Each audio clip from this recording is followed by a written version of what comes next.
School অফিসের tiffin হোক বা ব্রেকফাস্টে হাতে সময় কম থাকলে দারুণ স্বাদের এই স্বাস্থ্যকর রেসিপিটা বাড়িতে বানিয়ে দেখতে পারেন। খেতে ভীষণ ভালো হয় আর কম সময়ের মধ্যে রেডি হয়ে যায়। প্রথমে একটা মিক্সিং বোল নিতে হবে, তার মধ্যে দিতে হবে কুচনো পেঁয়াজ, কুচনো টমেটো আর দিয়ে দিতে হবে অল্প একটু কুচনো ধনেপাতা। এবার আমি এর মধ্যে দিয়ে দিচ্ছি দুটো ডিম।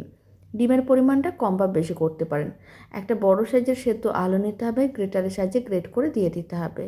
পুরো সেদ্ধ আলুটাই গ্রেটারে গ্রেট করে দিয়ে দিলাম। এখন দিয়ে দিলাম স্বাদ অনুযায়ী লবণ, অল্প একটু লঙ্কার গুঁড়ো, চাইলে চিলি ফ্লেক্সও দিতে পারেন। এখন সমস্ত কিছু একসঙ্গে ভালো করে মিশিয়ে নিতে হবে। মিশ্রণটা রেডি হয়ে গেছে। এবার এরকমই একটা প্যান নিয়েছি, আপনারা চাইলে কড়াই বা নর্মাল ফ্রাইং প্যান নিতে পারেন।